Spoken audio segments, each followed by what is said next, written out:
I can't believe it's December already. Man, this year has just flown by. You know, I've done an average of 1.5 videos a week this year. That's crazy to me. In the past, I've made a couple videos featuring games that have no Linux support, but that I'd really like to see on the platform. But I feel like the Linux gaming community has matured and grown to the point where we're seeing a simultaneous Linux, Mac, and Windows release at least once a month. So instead of my top 10 most wanted list, I present to you my top 10 most anticipated games of 2016. Number 10, Snow. I've lived in Maine my entire life. If you don't know where Maine is, it's somewhere around here. There's snow on the ground something like 9 months out of the year, so that's why I'm so excited for Snow. It's a gorgeous open-world winter sports title developed by Poppermost Productions.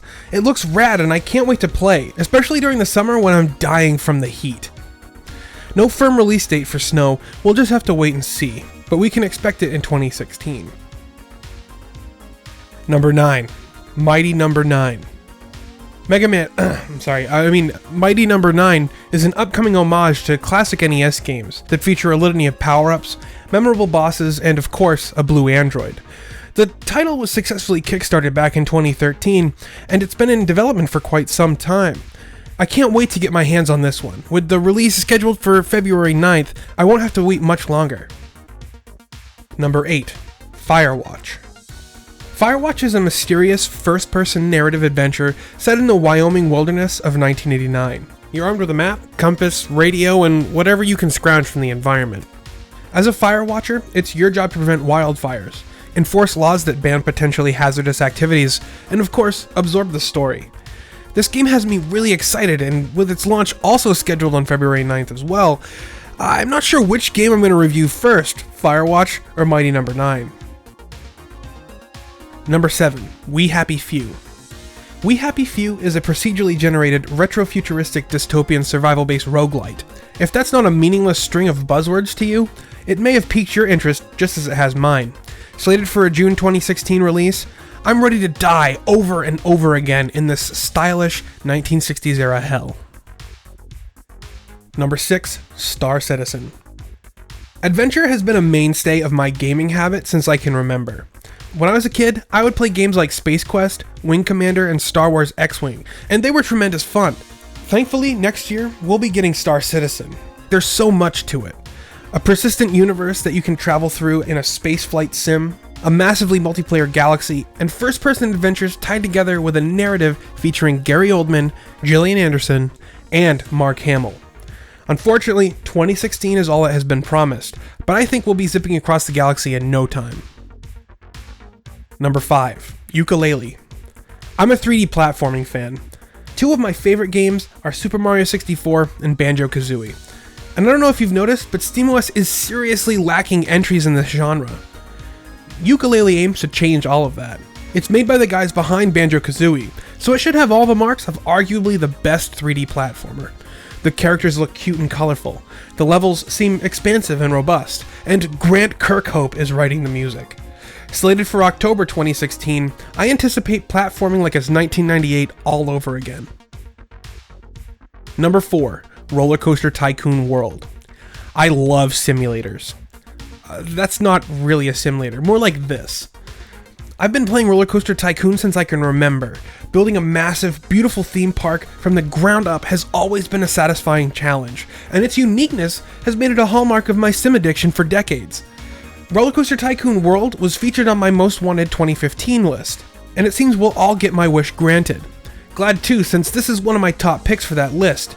The dev team is aiming for release sometime in 2016. Number 3, Hyperlight Drifter. Speaking of my Most Wanted list, Hyperlight Drifter was one of those games that I had heard about and wanted to put on that list, and when I started researching this game, the dev team had already promised Linux support. So now I get to talk about it here. This game looks like a highly stylized answer to Legend of Zelda. It's set in a foreign universe, featuring bright, beautiful sprites, thrilling electronic beats, and incredible boss fights. As this is number 3 on my list, you'll note I'm getting particularly excited about this one. Hyperlight Drifter has been on my radar since its Kickstarter campaign, and I've been following it for years. Set for a spring 2016 release, I'm ready to play this. Number 2, Tacoma. The team behind Gone Home returns with Tacoma. The game has a similar look to BioShock's Rapture, but with the narrative prowess of its elder sister, all while taking place on the moon. Oh, how that sentence gives me goosebumps. I'm a huge fan of Fulbright's world building. I mean, the mystery and tension they're able to convey through atmosphere and musical cues. This talented team truly has what it takes to make a sci-fi thriller without even so much as a combat sequence. I can't wait to play Tacoma, and I can't wait to talk about it with you either. Number 1, OpenRA Tiberian Sun. There is simply no other game I have been more excited about than the Tiberian Sun pack for OpenRA.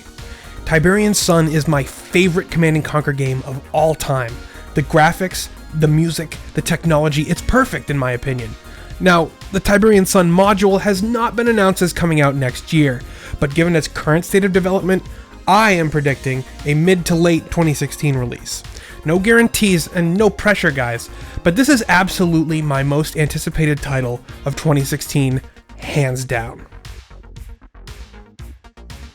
Guys, thanks for watching. I know it's a few weeks early to be making a list like this, but I'm so damn excited for next year, and being able to make these videos for you has been an absolute joy.